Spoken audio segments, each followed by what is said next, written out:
In just a few years, I was able to cut nearly 40 minutes off my marathon time, going from running a 3:11 back in 2018, my first ever marathon, all the way down to a 2:32 about 4 years later. In this video, I'm gonna share my top 5 tips on how I made this drastic improvement across the marathon distance. These are gonna be in order from most important to least important, so stick around for the first few if you can. If you get bored at like tip number 4, go ahead, click off the video, do something else, be my guest. Remember, these tips are my tips, my opinion regarding my marathon improvement story in the past few years, going from 3:11 to 2:32. This is what has helped me. But my opinion and my ranking of these tips is valid for probably the majority of people watching this video. Also, comment below with any tips that I may have missed, something that's helped you improve in the marathon. YouTube is full of a bunch of misinformation in the marathon, that's for sure. There's a lot of good information out there too. So let me know if there's something I missed. Let's start a conversation down below. I will talk to you there. But without any further ado, let's get into it. All right, tip number 1. Remember, most important tip on how I cut almost 40 minutes off my marathon time. You ready for it? I ran more miles. That's it. I'm not kidding. It's stupid, I know, but I ran more miles. I increased my weekly running volume, okay? So whether you're running 40 miles a week, 50, 60, etc. miles per week, I built up that number over the years. And I promise you guys, that is the most important component to your marathon success and improving your marathon time, your weekly running volume. And that's not all fast miles I'm talking about. I'll get into that with later tips, but a lot of slow, easy miles out there. Building up volume, getting used to being on your feet for more and more time each week running, okay? That is the most important component to running a faster marathon time, I promise you. When I went from 3:11 to my next fastest time was a 2:48 after that. After that, it was a 2:39, and then I ran 2:32 after that. And that was in a period of 4 years. I took 1 year off in between, in 2020. So when I went from 3:11 to 2:48 right off the bat, I was averaging, I wanna say 40 to 45 miles for my 3:11. And for my 2:48, the next year, I was averaging about 55 miles during that build. So just about 10, 15 miles per week extra, I was able to cut off about 20 minutes from my time. And of course, there were other reasons, why I improved 20 minutes from my first to my second marathon. It wasn't all just mileage, but most of it was. How hard are you training per week? How many miles are you putting up per week? Okay, that is the number one decider of how fast you're gonna run in the marathon. I'm sorry if that's not what you wanted to hear, but it's what you needed to hear. There's no one simple fix to cut 30 minutes off your marathon time, to cut 10 minutes off your marathon time. There's no one simple fix, okay? A lot of it is just putting the miles in, increasing your mileage, being consistent with your mileage, slowly improving your mileage over time. So again, I was running 55 miles per week for my 2:48. For my 2:39, I was branching about 60 miles per week, 60 to 65. I think I might have peaked higher for that week.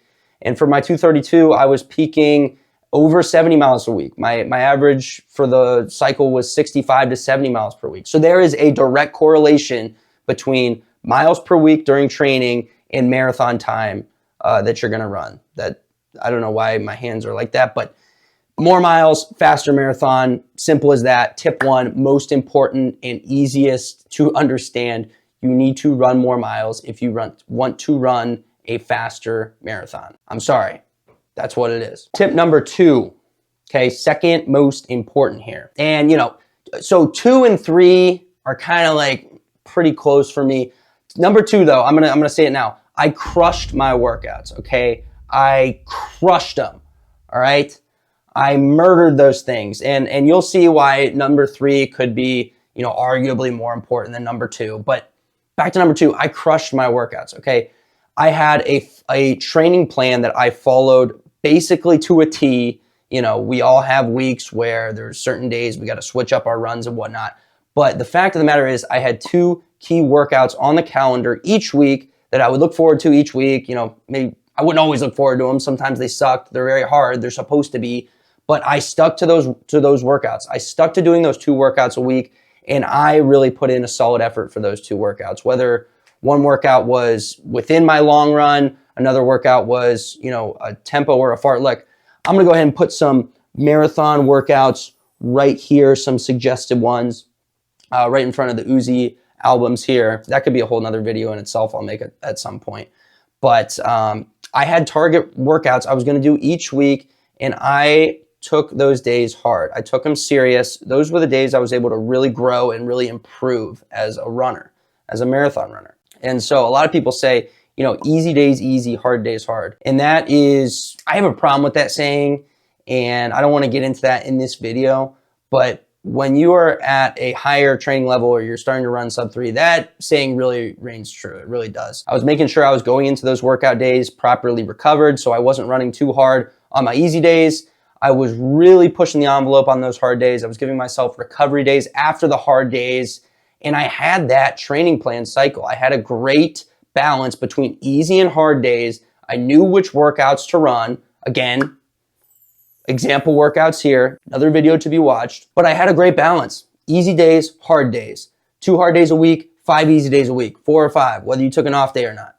Boom. Okay, it's not all about tip number 1. It's not all about just going out there and running every day. You have to run faster efforts if you want to run a fast marathon. And specific to me, going from 311 all the way down to 232, is I was doing far less workouts during my 311. I was just kind of running mileage. I was doing some workouts here and there. I was doing my longer runs, but I was sort of just kind of rolling out the gate every day and getting my miles in. I wasn't really paying attention to pace. I was kind of just running medium-ish, easy efforts all the time. I didn't have those scheduled workouts like I did for my later marathon training cycles. When I ran 248 and then 239 and then 232, I had scheduled workouts, and they kept getting faster and faster the more I improved in the marathon. So that's the name of the game. Have high mileage, work your mileage up, take your easy days relatively easy, and your hard days, freaking crush them, okay? You should be, you know, looking forward to that workout day. If your workout day is a Wednesday, you're spending Monday and Tuesday, you know, you're doing your miles, you're like, man, I'm gonna crush it on Wednesday. Like, I'm gonna kill it.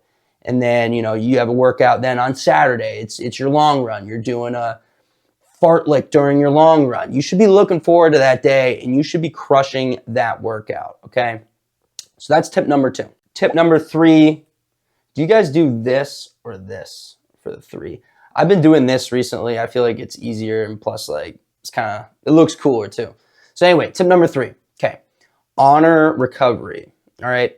I was debating putting this at tip number 2 because recovery is very important, guys, all right?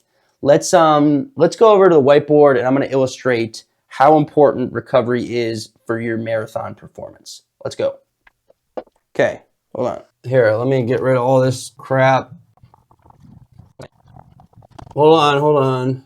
All right, so let's take a situation here. Bear with me, okay? We got 2 identical runners, all right? Maybe they're brothers. Maybe they're identical twins, okay? Let's draw them out here. You know, we got Josh here, and we got Jacob. All right, those are our 2 runners. They're identical runners, okay? Like I said, they're brothers. They have the same genetics. They run the same distance per week. Let's say they're both running 50 miles per week. 50 miles per week right there. They're both doing 2 workouts per week, okay? They're both doing the same running volume per week, okay? They're both doing 50 miles. They both are crushing their workouts, whatever, all right? Same exact genetics. Here, wait. Let's draw some next percents on their feet just to show that they have the latest gear and they get all the girls at school and all that good stuff. So Josh and Jacob, right? Identical mileage, identical workouts per week. They train the same, okay? And same genetics and all that. Now, let's take Josh, for instance, okay? Josh, he eats 3 meals a day. 3 meals per day. He also sleeps 8 hours a night.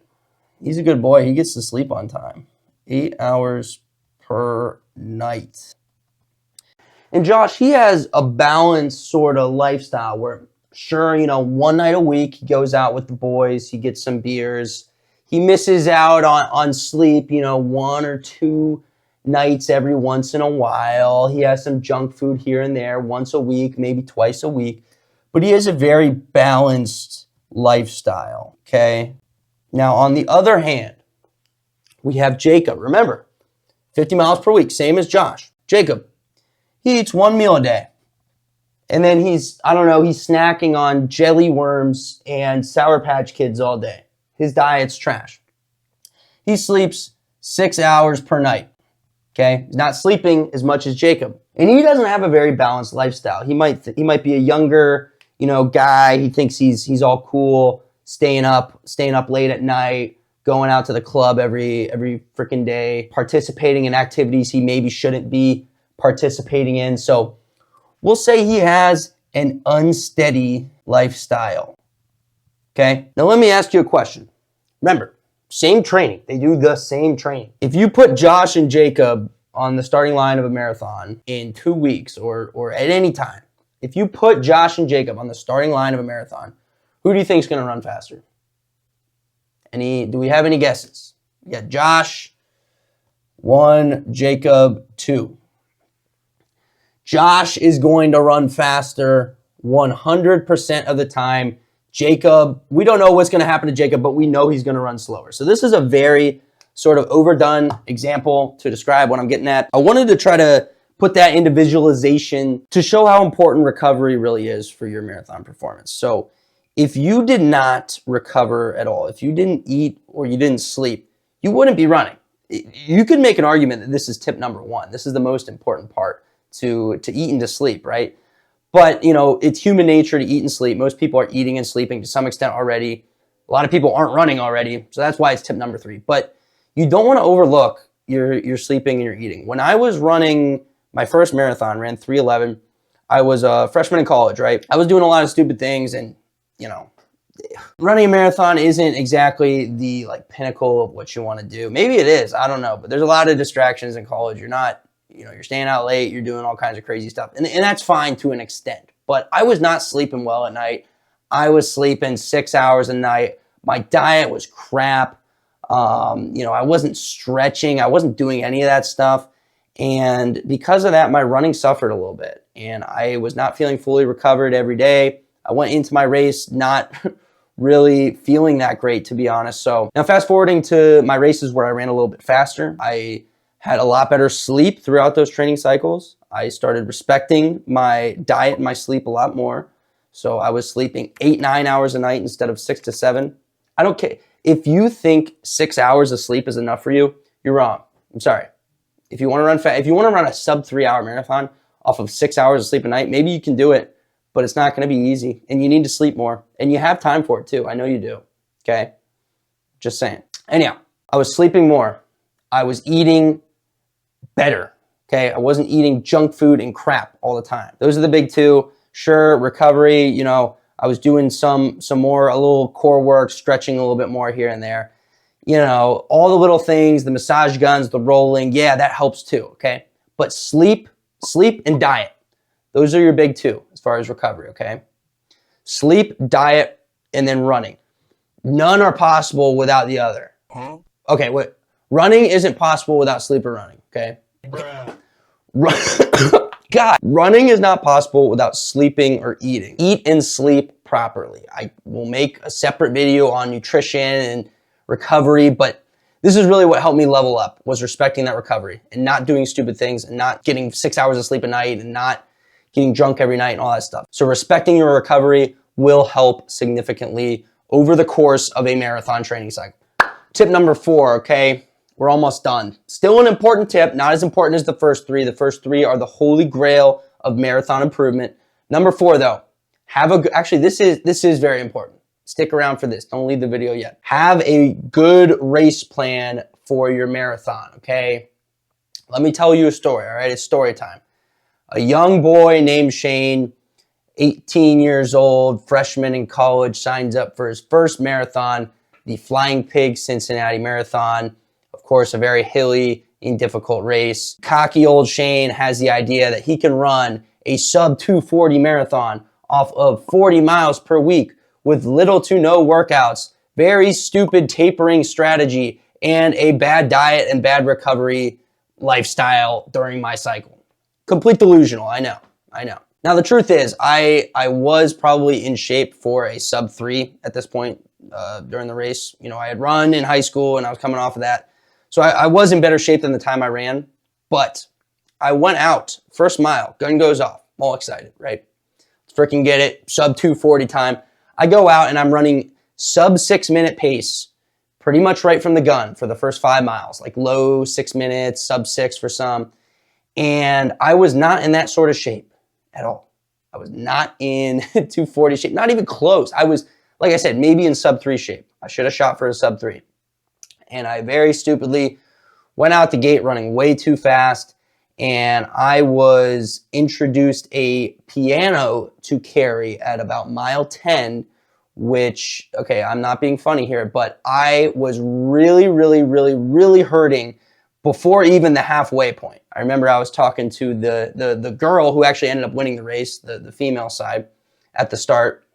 And I was like, oh yeah, I'm going for 240. You know, what's your number, by the way? You do anything after that? No, I didn't say it, but she was like, well, and I told her it's my first marathon. And she was like, well, you know, be careful. Like, don't go out too fast. I'm like, what does this girl know? Like, I am him. You know what I'm saying? I'm going to run 240. I'm going to smoke everybody here. I'm going to get top 5 in this race. So I go out, hit the wall at mile 10.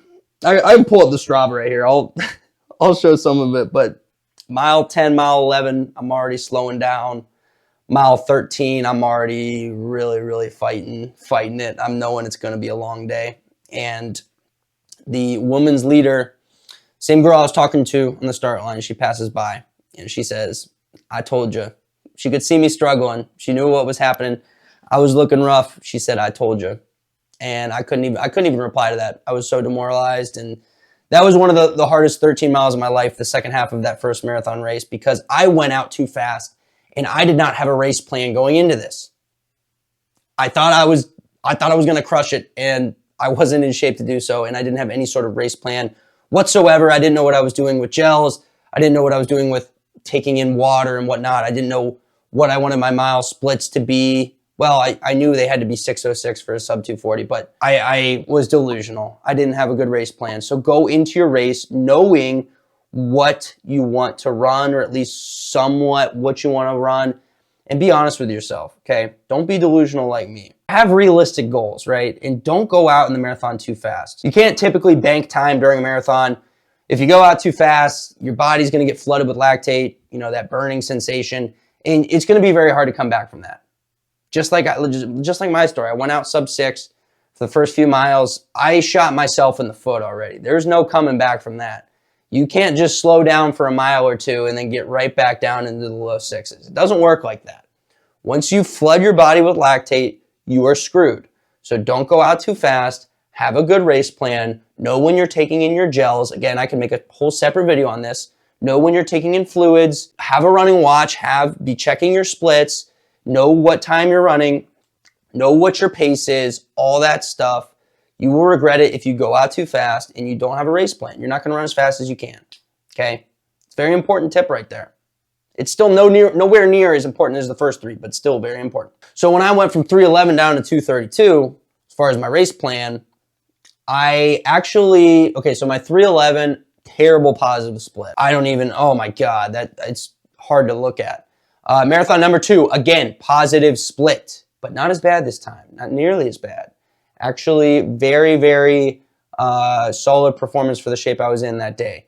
And yeah, I could have ran a little bit faster if I didn't positive split so much and I went out a little bit slower. But hey, I'm making this video so maybe you don't make the same mistakes. It took me a couple times to figure it out, and it does most people. Marathon number 3, 239. Negative split. Ooh, Shane, you're figuring it out here. I think I went like, you know, again, you got the Strava up here. I went like 120 and then 119 or something like that. Maybe I'm wrong. Maybe I'm, you know, you'll see it on the screen here. That's how you run the fastest, guys. In my opinion, like a negative split is low-key the way to do it. Now, it's different for everybody, right? Like Kelvin Kiptum and Kipchoge, they've run very fast times without a negative split. But I think the world record is a negative split. Yeah, you know what? I think it is.